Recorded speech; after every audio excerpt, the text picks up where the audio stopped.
Okay, so let's unpack this right from the start. I want you to just take a second and look at the calendar on your wall. Or I mean, more likely, the growing rectangle in your pocket. Yeah, check the date on your phone. Right, check the date. It says 2024 or 2025 or whatever year you happen to be listening to this deep dive.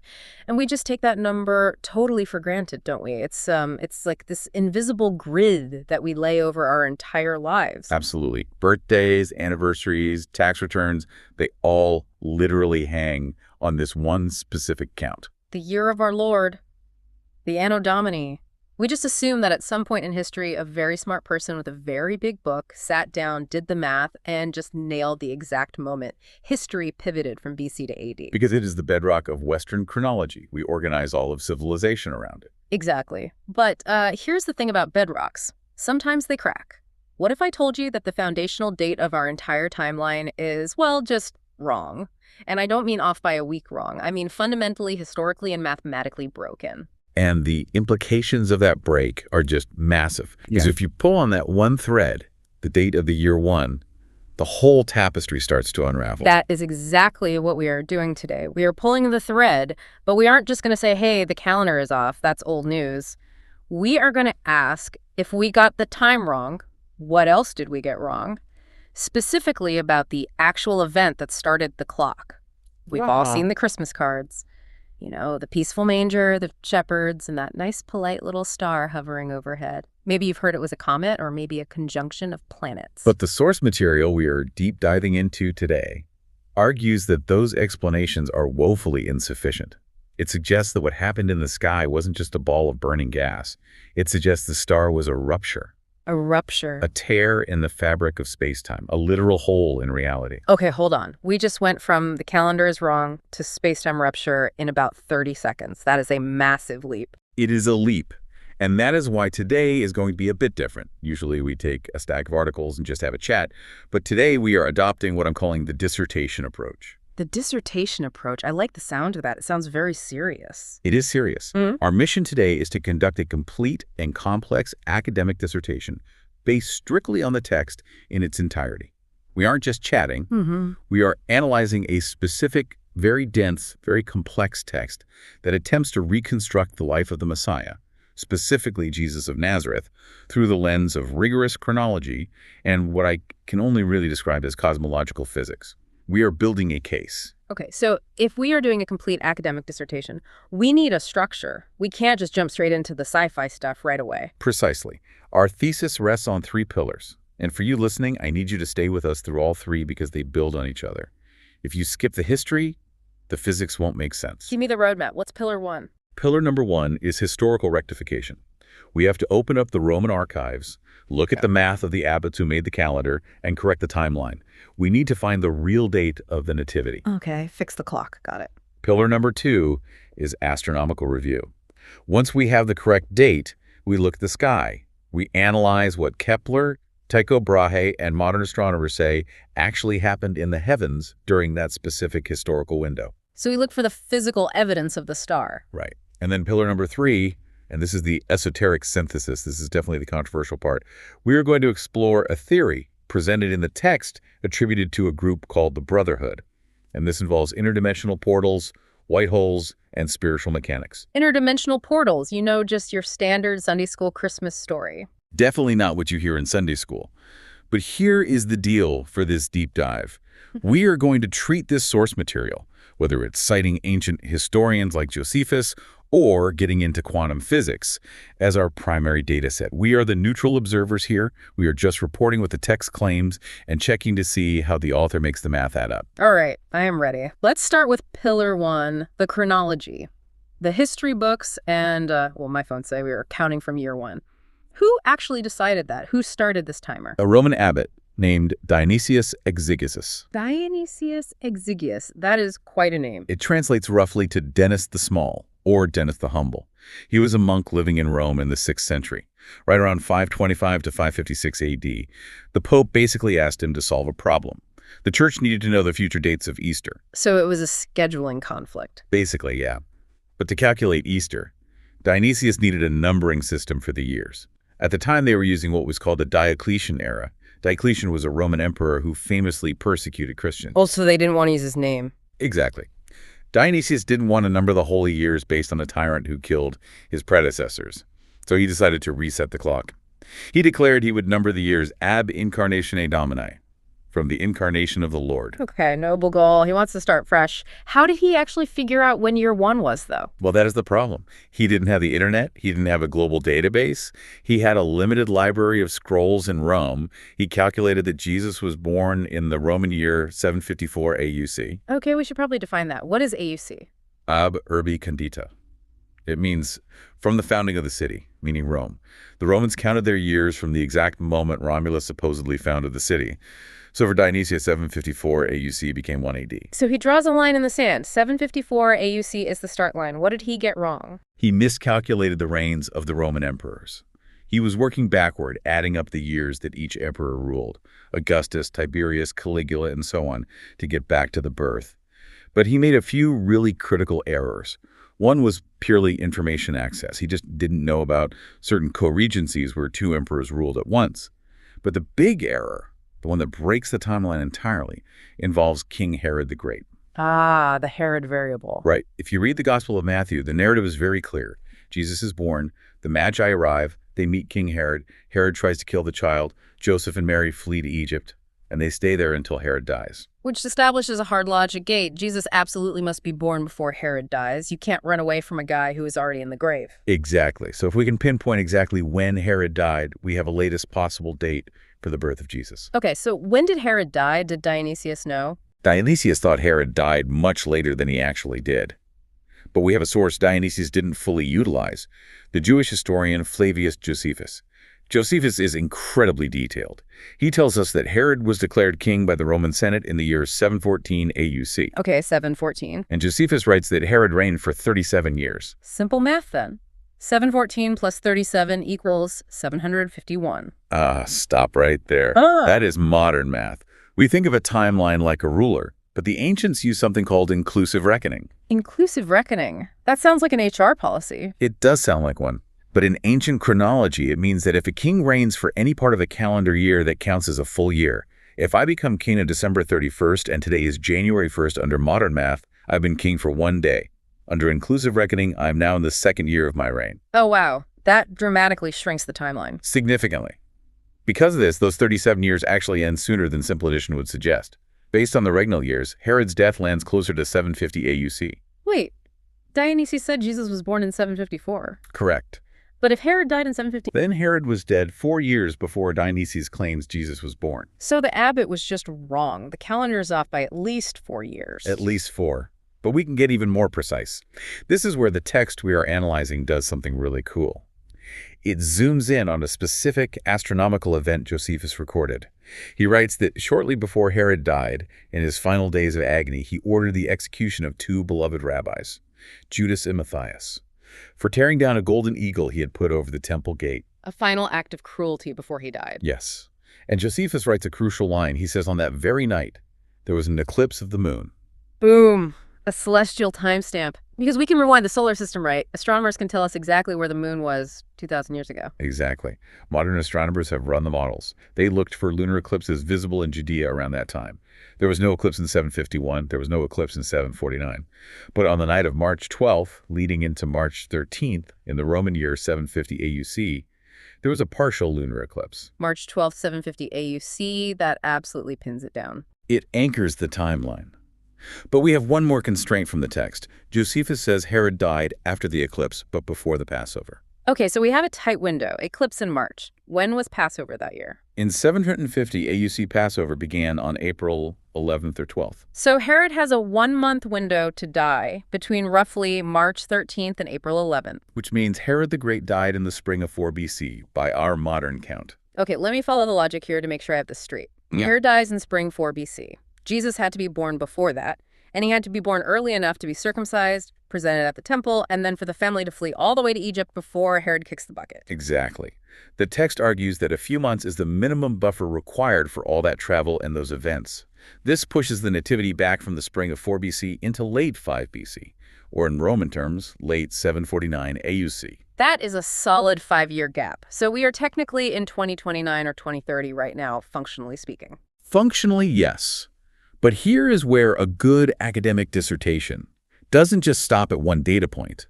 The text knows you should be skeptical. You should be asking, okay, you fixed the birth date, but does that break the rest of the timeline? Right. The stress test. Right. Because the Bible mentions other dates. Jesus was baptized, he died, he had a multi-year ministry.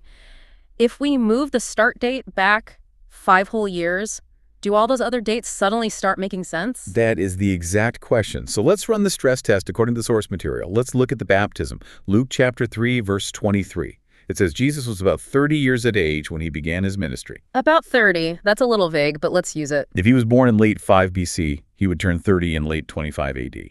Okay. Does 25 AD work for the start of the ministry historically? It works perfectly. But let's look at a harder one, the temple. In the Gospel of John, Jesus cleanses the temple early in his ministry. The critics challenge him, and they say it has taken 46 years to build this temple, and will you raise it up in 3 days? That is a very specific number, 46 years. Extremely specific. And we can verify it.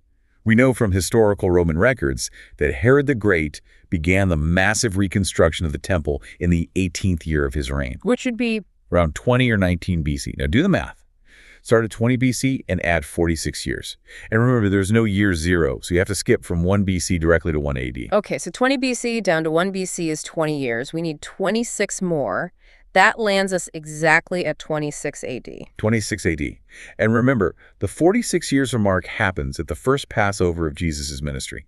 If you turn 30 in late 25 AD, the first Passover would be spring of 26 AD. Wait, that lines up exactly to the year. The math is locking in beautifully. Okay, I'm getting chills. What about the big one, though? The Roman emperors. Luke dates John the Baptist to the 15th year of Tiberius Caesar. This is the one that usually messes people up when they try to date this stuff. Is the main stumbling block. Historically, just as Caesar died in August of 14 AD, Tiberius became the sole emperor then. If you take 14 AD and add 15 years, you get 29 AD. And if John the Baptist starts in 29 AD and Jesus comes after him, then Jesus would be like 34 or 35 when he starts. The born in 5 BC theory falls apart. It would seem so. But the text points out a crucial nuance in Roman governance. Tiberius didn't just inherit the throne cold. He was a co-regent. Like a vice president with executive power. Exactly. Augustus was aging and his health was failing. He elevated Tiberius to equal power in the provinces, which critically includes Judea before he died. This co-regency began around 11 or 12 AD. And Luke is writing from the perspective of the provinces, not Rome. Correct. For a Syrian or Judean official, Tiberius was Caesar starting in 12 AD. So if we count 15 years from 12 AD, we get 27 AD. Or late 26 AD, depending on the exact accession month. This places John the Baptist's ministry beginning just months before Jesus' ministry in 26 AD. The timeline remains completely intact, and the crucifixion following 3 Passovers later lands in 29 AD when Jesus is 33. So Dionysius the Abbot got it wrong because he missed the co-regency and the inclusive reckoning. But if you fix those variables, the entire biblical narrative, the birth, the baptism, the temple, the crucifixion, it all clicks into a perfect grid starting in late 5 BC. And that concludes Pillar 1. The historical rectification is complete. We have a target date. We are looking for something extraordinary that happened in the sky in roughly 5 BC. Which brings us to Pillar 2, the astronomical review. Now, we've all heard the stories, a big bright star, 3 kings on camels, but I feel like every year some documentary comes out and says, actually, it was Halley's Comet, or actually it was a supernova. The text calls those the simplistic opinions. It dismisses the idea that it was just a myth, but it also critiques the popular imagination. Think of the famous painting by Giotto, The Adoration of the Magi. The famous nativity scene, I know the one. Right. Giotto painted a blazing comet streaking across the sky. It's iconic. But Giotto painted that in 1301. Do you know what happened in 1301? Let me guess, Halley's Comet. Exactly. Halley's Comet passed by. Giotto saw it, thought it looked incredible, and just painted it into the nativity. He was painting his own contemporary experience, not history. So Halley's Comet is officially out. Scientifically, yes. Chinese astronomers, who were meticulous record keepers, tracked Halley's Comet in 12 BC. That is 7 years too early for our 5 BC timeline. The gap is just too wide. So if it's not a comet, what are the serious scientific contenders? What else is out there? We have 2 main categories the text explores: supernova and the conjunction. Break this down for me. A supernova, or what the ancients called a nova, is a dying star that explodes. It releases a burst of energy so incredibly bright it can sometimes be seen during the day. Tycho Brahe famously documented one in 1572. It shattered the Aristotelian idea that the heavens were permanent and unchanging. And are there records of a nova in 5 BC? There are traces, yes. Chinese records mention a broom star or a guest star around that time, so a supernova is a valid candidate. It provides the necessary light. But light isn't enough, is it? It needs meaning. Precisely. A random explosion is just a random explosion. The Magi wouldn't have crossed a desert for a random flash. This is where Johannes Kepler comes in. In 1603, he observed a triple conjunction. Jupiter and Saturn aligned in the sky, and then Mars joined them. He proposed that this happened around the time of Jesus. The planets just huddling together. And this leads to the big modern academic debate outlined in the text. There is a standoff between two major astronomers, Mark Kidger and Michael Molnar. Kidger versus Molnar. Sounds like a heavyweight fight. What's the split between them? Kidger argues for a sequence of signs. He says the star wasn't one thing. It was a story told over 2 years. He points to 7 BC, where there's a triple conjunction of Jupiter and Saturn in the constellation of Pisces. Pisces, the fish? Kidger argues Pisces was the astrological sign of the Hebrews. So the Magi see this and think something big is happening in Judea. Then in 6 BC, Mars joins the group, Mars being the planet of war or royalty. And finally, in 5 BC, our target year, a nova appears. The nova is the exclamation point. So it's a progression. Warning, preparation, and then the actual event. It is a compelling narrative.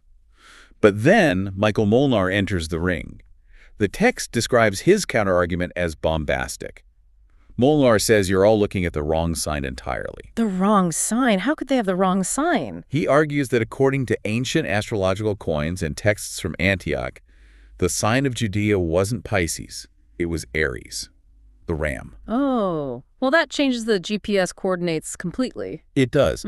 Molnar focuses entirely on what happened in Aries in 6 BC, and he identifies a very specific technical phenomenon called retrograde motion. Okay, for the non-astronomers, you're going to have to explain retrograde motion. Imagine you are driving on the highway, you're in the fast lane, and you pass a truck. As you pass it, if you look out the window, the truck looks like it is moving backward relative to you, even though it's moving forward. Okay, relative velocity. The exact same thing happens with Earth and Jupiter. Since Earth orbits faster, we pass Jupiter. When we do 2M pull, Jupiter appears to stop in the sky, move backward for a while, stop again, and then move forward. Okay, so Molnar sees Jupiter doing a U-turn. Why does that matter to the Magi? Because of the phrase stationary in the east. When the planet stops to reverse direction, it is stationed. Molnar found that on April 17th, 6 BC, Jupiter became stationary in the sign of Aries. He argues that in ancient astrology, this was the ultimate royal coronation signal. It wasn't a visual spectacle at all. It was a mathematical code. A code. That actually explains why Herod didn't see it. The Bible says Herod had to ask the Magi when the star appeared. If it was a giant fireball, everyone in Jerusalem would have seen it. If it was a subtle movement of Jupiter, only the nerds, the Magi would catch it. Exactly. Molnar's theory fits the political context perfectly. It explains the secrecy. But there is a problem, isn't there? You mentioned earlier that science hits a wall. It does hit a wall, and the wall is the text of the Gospel of Matthew itself. Listen to the description again. It says, the star went before them, led them from Jerusalem to Bethlehem, which is a southward journey, and then came and stood over where the young child was. Yeah. Planets do not do that. Even with retrograde motion, Jupiter is millions of miles away. It can't hover over a specific house in a specific village. That's like using a star to find a specific gas station. It's just not accurate enough. And novas don't move south. The rotation of the Earth makes everything in the night sky move east to west. So we have a contradiction here. History gives us the date of 5 BC. Astronomy gives us the candidates with the nova and the conjunction.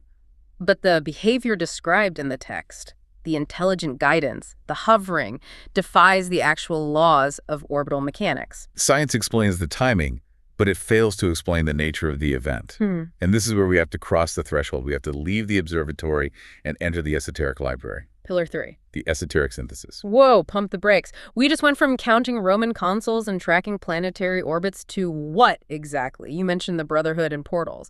You're going to have to walk me through this because that sounds like we just jumped genres from a history documentary to a sci-fi movie. I understand the hesitation. It is a jarring shift. But remember, our mission is to analyze the source text in its entirety. We are making a complex dissertation based on all the claims. And the text claims that to understand the nativity, you cannot just look at the physical world. You have to look at spiritual physics. Spiritual physics. Okay. Define your terms. Who is the Brotherhood? The text refers to them somewhat vaguely as a group of initiates, sometimes called Satanists, sometimes just the Brotherhood, who possess ancient occult knowledge. The claim is that they knew the Messiah was coming just like the Magi did, How would they know that? through what the text calls time keys, numerology, astrology, reading the cycles of history. The text uses a really fascinating analogy here, the empty hall. Go on, explain the empty hall. Imagine you walk into a large banquet hall. It's totally empty. Silence. That tells you nothing. But now imagine you walk in and you see people hanging streamers, setting up microphones, inflating balloons, and laying out silverware. You know a party is about to start. Even if you don't know who the guest of honor is, the preparation tells you the event is imminent. The text argues that the Brotherhood saw the Hall of History being decorated. The planets were aligning. The numerological cycles were clicking over. They knew the guest was arriving. Okay, I can buy the metaphor, but what did they actually see in the sky? You said earlier it wasn't a star. This is the core thesis of the esoteric section. The text argues that the Star of Bethlehem was not a star at all. It was a white hole. A white hole. Okay, Yeah. I know what a black hole is. It's the scariest thing in the universe. It sucks in light, matter, time. Nothing escapes. Correct. The text defines a black hole as a drain in the universe. Infinite density, gravity so strong it rips reality apart. But according to general relativity Einstein's equations, black holes have a theoretical opposite. The white hole. Right. If a black hole is a drain, a white hole is a faucet. It is a singularity that only outputs. Nothing can enter white hole. It only spews out energy, light, and matter. And these are real things Yeah. in actual physics. Mathematically, yes. They are valid solutions to the equations of general relativity. We haven't observed one with a telescope yet, but the math allows them to exist. Often they are theorized to be connected to black holes via a wormhole. The Einstein-Rosen bridge. Exactly. Matter falls into a black hole in one universe or one point in time, travels through the wormhole, and erupts out of a white hole in another place. So translate this back to the Nativity. The text is saying what?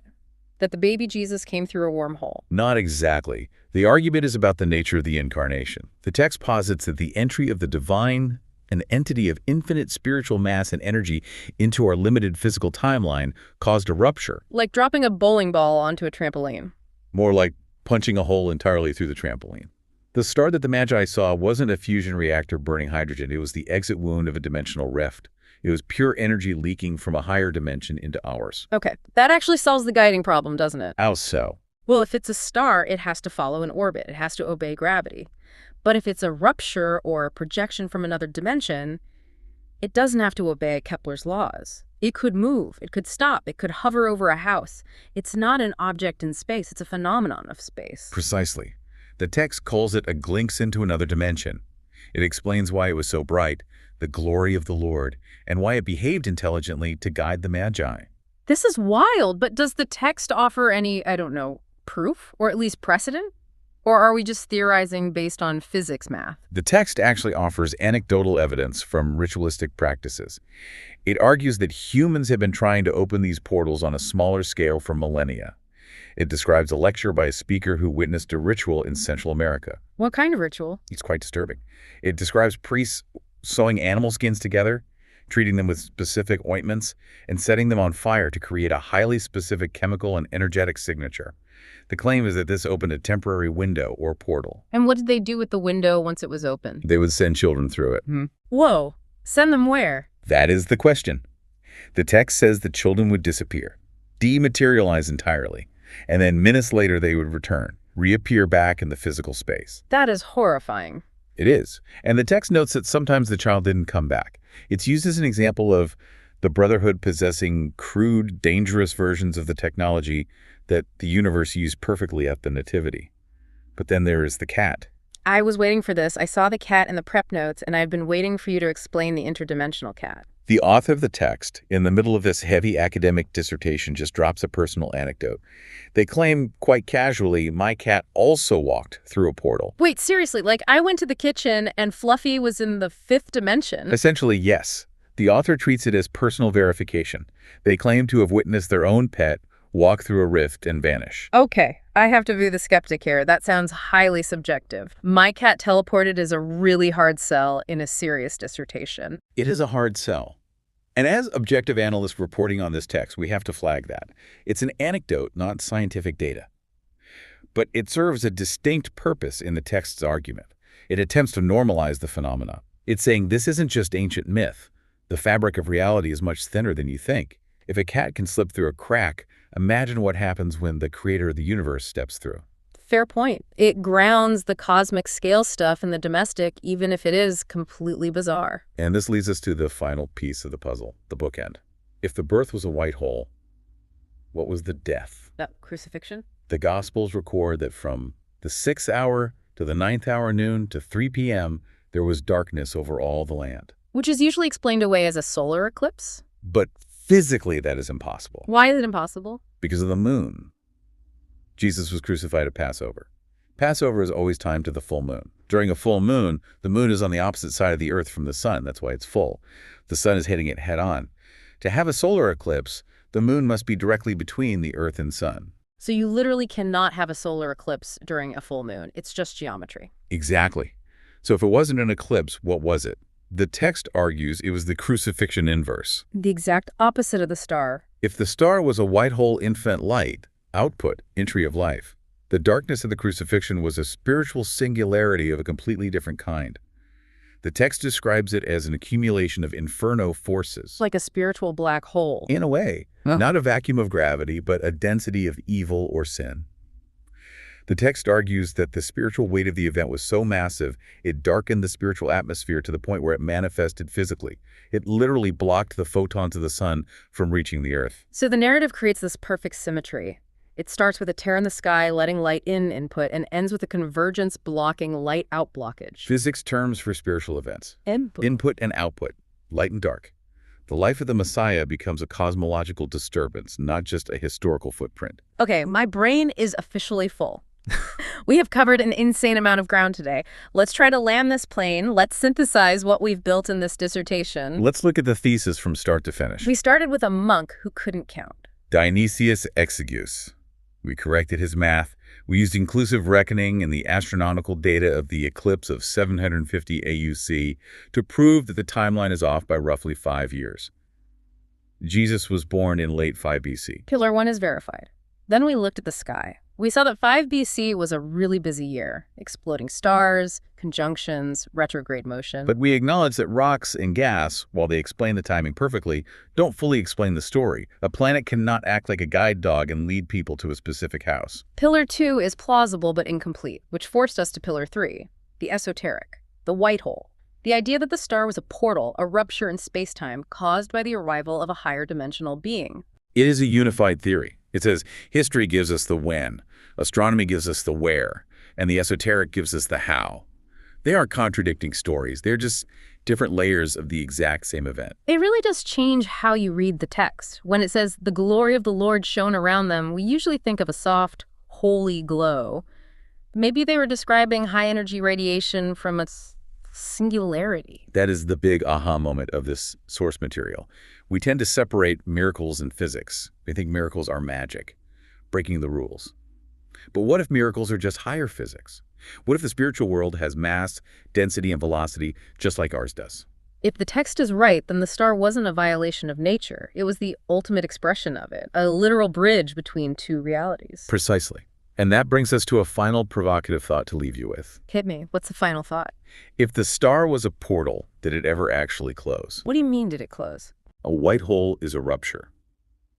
If that door was opened 2,000 years ago to let something massive in, is the residue of that event still here? Are we living in the post-blast radiation of that event? Because if the fabric of space-time was torn, maybe it hasn't fully healed. The text suggests that history didn't just pivot on a calendar date. It pivoted because the physics of the world were fundamentally altered.